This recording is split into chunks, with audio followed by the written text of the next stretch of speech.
On Saturday, 1st July 1916, over 2,000 Ulstermen lost their lives on the first day of the Battle of Alba, the opening phase of the Battles of the Somme 1916.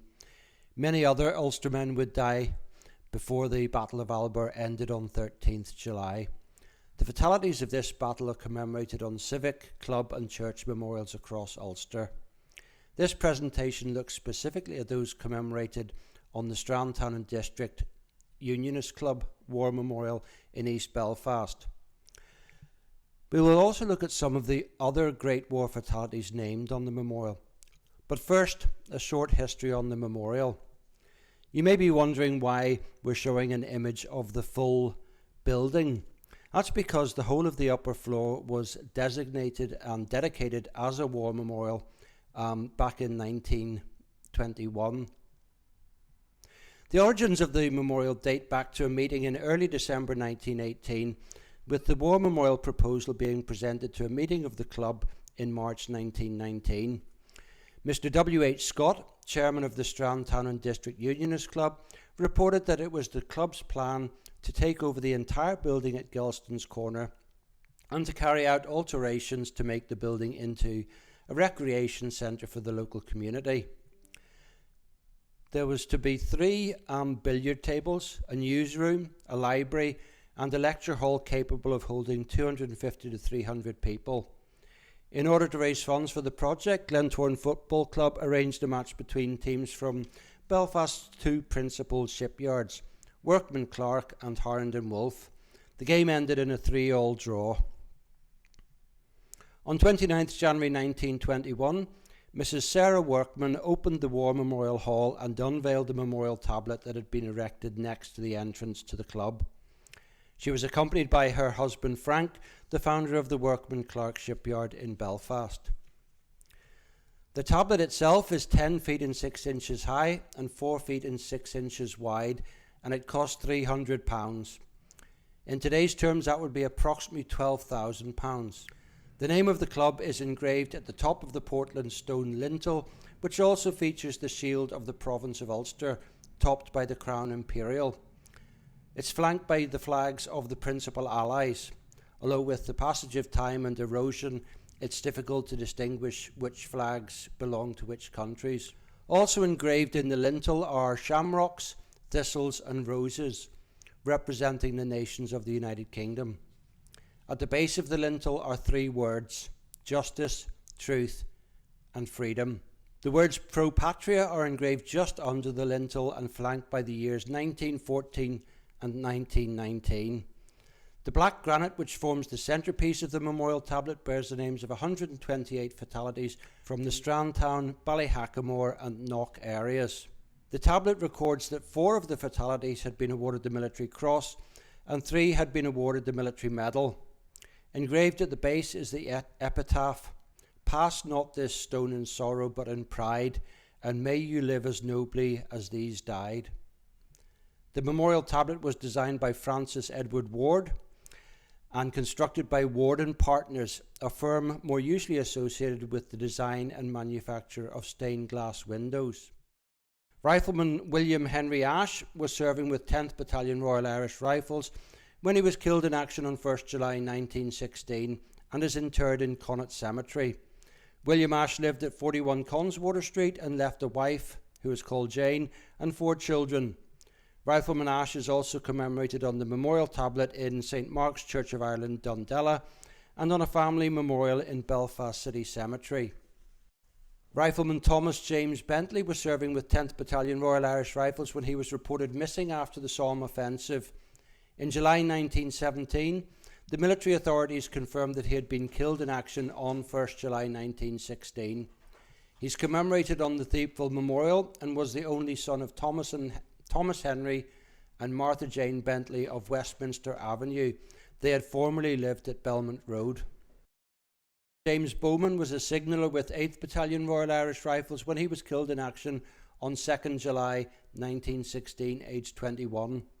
He is commemorated on the Thiepval Memorial and on the memorial tablet for Knock Methodist Church. He was a son of John and Margaret Bowman of Sandown Road and formerly of Bethany Street. Before enlisting, James was following his father's trade as a house painter. Frederick Campbell enlisted with the 17th Reserve Battalion Royal Irish Rifles, but was serving with 8th Battalion when he was killed in action on 2nd July 1916. He has no known grave and is commemorated on the Thiepval Memorial and on the memorial tablet for Knock Methodist Church. He was the son of Hugh and Lizzie Campbell of Old Hollywood Road, the husband of Sarah Campbell of Vicarage Street, and the father of Hugh and Catherine Campbell. Captain William Henry Chiplin was serving with 15th Battalion Royal Irish Rifles when he was reported as missing after the Somme offensive and was subsequently classified as having been killed in action on 1st July 1916. He was 30 years old and has no known grave, being commemorated on the Thiepval Memorial. He was a son of William John and Frances Annie Chiplin of Rosenlee, Cypress Gardens.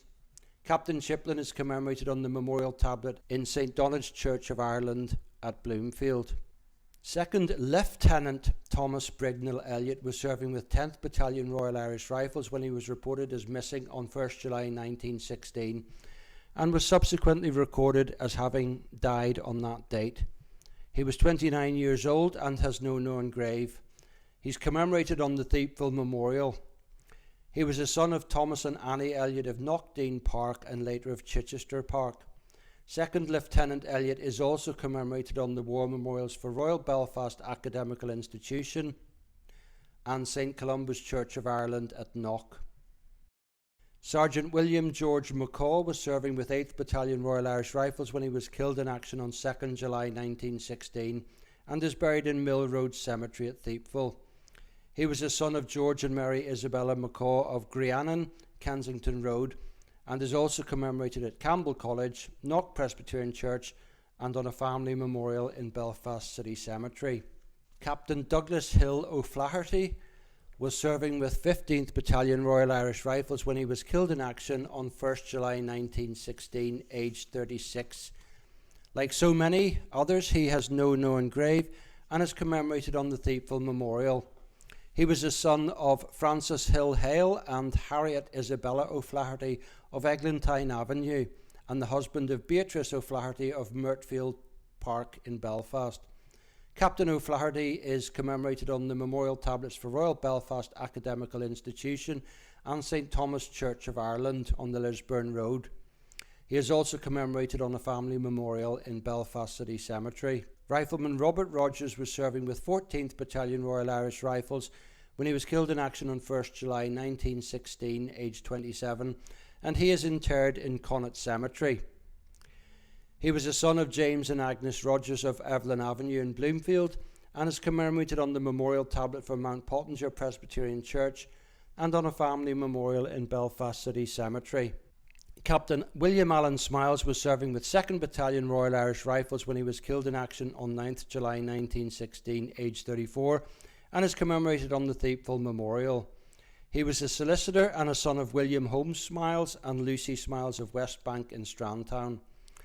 His brother, 2nd Lieutenant Samuel Smiles, was killed in action with 1st Battalion Royal Irish Rifles on 16th August 1917, aged 36.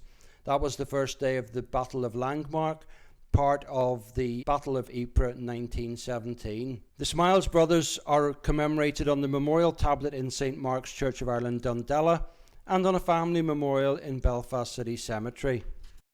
The last of the 1st July fatalities or early July fatalities that we're dealing with is Rifleman Thomas Yardley, who enlisted with 18th Reserve Battalion Royal Irish Rifles and was posted to 16th Battalion on the Western Front. He was reported as wounded and missing after the Somme offensive, but it was not until February 1917 that the military authorities confirmed that he had died, giving his date of death as 4th July 1916. He was 19 years old and has no known grave, being commemorated on the Thiepval Memorial. He was the son of James and Eleanor Margaret Yardley of Kimona Street in Sydenham, and is also commemorated on the memorial tablet in St Mark's Church of Ireland, Dundela. The following fatalities on the memorial include those who died beyond the period of early July 1916. The first one is Captain John Brown, a son of Samuel Stewart and Agnes Brown, and he lived at Ailsa Terrace in the Hollywood Road, literally round the corner from where the memorial tablet was erected. John Brown held a commission with the 8th Battalion Royal Irish Rifles, and he was seriously wounded during the Somme offensive, being awarded the Military Cross for his actions. Whilst convalescing in Belfast, he jumped into the River Lagan to rescue a boy who was drowning, and was subsequently awarded the Bronze Medal by the Royal Humane Society. He returned to the Western Front and was attached to the 1st Battalion Royal Irish Rifles when he was awarded a bar to the Military Cross in May 1917. Captain John Brown was killed in action on 21st March 1918 at the age of 23 and is commemorated on the Posier Memorial. At home, he is commemorated on the memorial tablet for First Ballymacarrett Presbyterian Church and on a family memorial in Belfast City Cemetery. William Victor Edwards was the son of Alfred and Mary Edwards of the Laurels, Belmont Road, and he has the distinction of being the first man to swim across Belfast Lough from Whitehead to Bangor.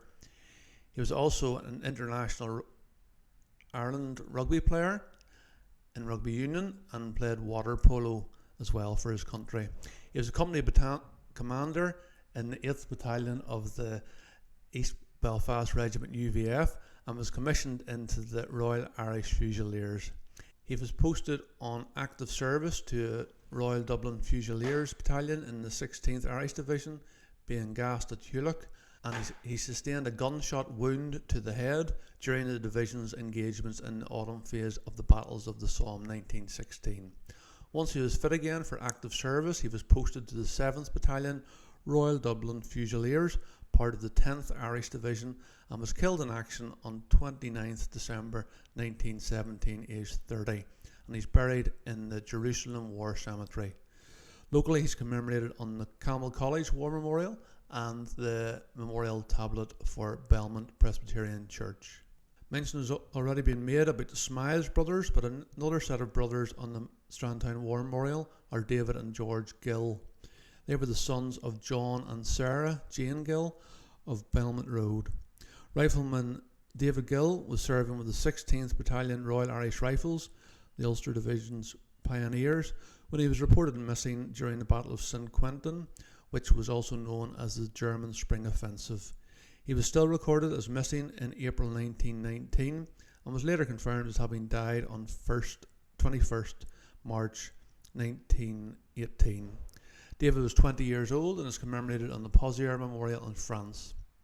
His brother, Trooper George Gill, was serving with the North Irish Horse when he was killed in action on 28th August 1918, aged 24, and is buried in Flatiron Cemetery in the Somme region. A third brother, John, served with the Australian Imperial Force and survived the war. The Gill brothers are also commemorated on the Roll of Honour for Belmont Presbyterian Church. Flight Sub-Lieutenant Thomas Malcolmson Greaves was serving with 12th Squadron Royal Naval Air Service and died of injuries after his Sopwith Camel F-1 aircraft crashed on 23rd December 1917. He was 22 years old and is buried in Dunkirk Town Cemetery. He was the son of Alfred and Annie Francis Greaves of Fernbank, Earlswood Road, and locally he is commemorated on the Campbell College War Memorial, the memorial tablet in St Mark's Church of Ireland, Dundela, and on the family memorial in Belfast City Cemetery. The Strandtown District War Memorial commemorates two women who died while serving as nurses with the Voluntary Aid Detachment. Both ladies are commemorated on the memorial tablet in Belmont Presbyterian Church, and both are buried in Belfast City Cemetery. However, only one is classified as an official war fatality. Eliza Jane Martin, known as Ida, was the daughter of Hans and Susan Ann Maud Martin, and she served as a nurse at the Belfast UVF Hospital, Botanic Avenue. She was living at Belmont Road with her widowed mother when she died of typhoid fever on 13th June 1917, aged 21. She is not classified as an official war fatality. Her father had died of typhoid fever in November 1897 when Ida was just 19 months old. So the Martins lived at number 38, I think it is, Belmont Road. In other words, just up from the War Memorial that we're talking about.